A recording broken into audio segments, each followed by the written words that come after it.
to the lullaby of Broadway, the hip hooray and ballyhoo, the lullaby of Broadway, the rumble of the subway train.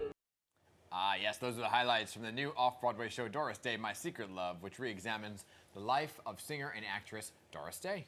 And in that title role is our next guest, actress Tiffan Borelli. Good morning, and thank you so much for coming in. Yes. Good morning. It's great to have you. So this show, My Secret's Love, this is a big deal. And how hard was it to fill those shoes to get ready for this type of role? Oh my gosh! I mean, to play Doris Day, right? Yeah. She's like America's sweetheart, right? It was certainly a challenge. Her vocals, her TV career, her TV personality. It was all three of those things that I thought, the world knows her, and I got to get this right. Yeah. So yeah, we've been workshopping it for 3 years, so I've had some time and a lot of help, and yeah, I've studied it.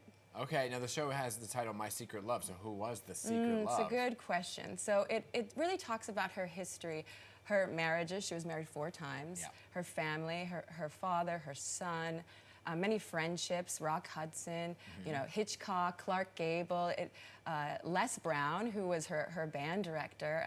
He's in the show with me, so he's played by a wonderful actor named David Beck. David Beck plays Les and others, and that's 10 others. Oh, wow. He plays 10 people, and he plays the piano. He plays all of the songs that Doris sings, right? Wow. So it is this two-hander that is so wonderful. But who is the secret love? Yeah. Well, that's the point. We want you to guess. We want you to be thinking, oh, I think it's this person. Oh, it could be, maybe it's this, you know, maybe it's her mom, you know. Okay. So that's really part of the fun of it for us. Oh, gotcha. Yeah. That's awesome. Okay. When you say you did a lot of research to get into this role, was there a movie or an interview that you watched and then you would try to mimic? Like, how do you get ready to be that person? Yeah, it's so much, you know. I looked at a lot of her social media sites first, just to see what her fans were saying about her now. But, you know, her voice, I had to listen to her style of her singing. Luckily, I played this role, Patty Page, in a show about Patty Page, so I had some experience stepping into someone's shoes and of that time. So then I started to really dissect the vowels and the similarities of us first, and then really analyzing the differences and the science behind that. And then really trusting, like, okay, like Doris really sings from her heart. You know, she had this voice teacher named Grace Rain, who taught her how to whisper in somebody's ear, you know, when she was singing, and I thought that was a really useful tool because you hear her phrasing, she speaks to you, you know, she really does, and my teacher, the late great Florence Birdwell, she did that too.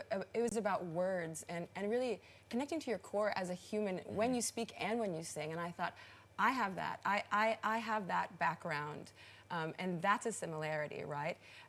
And then you just have to trust your work and the eyes on you. Yeah. You know, Adam Tilford is our music director, and he really helped with the phrasing. And Melissa Atterbury, our director, she was so instrumental as well. So we're talking about the pronunciation and the dialect of it all. Let's take another listen to, and then we'll talk more about it. Pillow talk, another night of hearing myself talk. Wonder how it would be to have someone to pillow talk with me.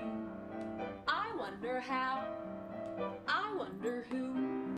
Yeah, so you really hear the pronunciation of those vowels like you were talking about, right? Yeah, it was a different time. It was a different era. You know, she had her sound, and she spanned so many eras. It was the 30s, the 40s, the 50s, the 60s. That's what's so wonderful about her career. Not just in her voice, you know, in her movies. She was equal parts singer and actor and TV personality, you know. So yeah, it was a tremendous undertaking. You know, your facial structure actually mimics hers as well. Well, that's great. You know, I didn't work so hard on that, but I'm that's lucky. amazing. You know? And so, how long does like hair and makeup take? Well, you know, Brian Gonzalez, he really helps with that. He's such a Doris Day fan. He does our hair and our makeup and our wigs, and it doesn't take that long. It doesn't take that long. I don't want to give too much away, but yeah, her hair is a big part of the show. Yes, yes. And yeah, it is the final step of the transformation, for sure. I want to give a shout out to the Emerging Artists Theater where the show is taking place, right? Tell us a little bit about that. Yes, well, this is their 30th anniversary, their 30th year, and that's so exciting. But they are especially a home for new works, and and artists in New York, but to develop these new shows, it's in close proximity to the action. It's at 28th and Broadway, and it's so creative. It's called EAT, right? Emerging Artists Theater, and Paul Adams, the director, the artistic director, and he wrote actually Doris Day, My Secret Love. He's this wonderful baker, and he somehow has the time to bake all these treats that he like sells before, homemade from scratch, before the show and after the show. And it's this homey experience with like fairy lights in the lobby, and you're really seeing something for the first time that's like developed and taking chances and like really getting fleshed out. And it's just such a fabulous home for artists and writers. That's home-baked goods. Like, You that's had me at insane. home-baked goods. They're delicious. Yeah. That's awesome. All right. Tiffan, thank you so much. It's a pleasure to meet you. My pleasure. Thank you. Good luck. And you can see her as Doris Day in Doris Day, My Secret Love, which runs through October 29th, off-Broadway, like she said, at the 28th Street Theater. Thank you so much. Thank you.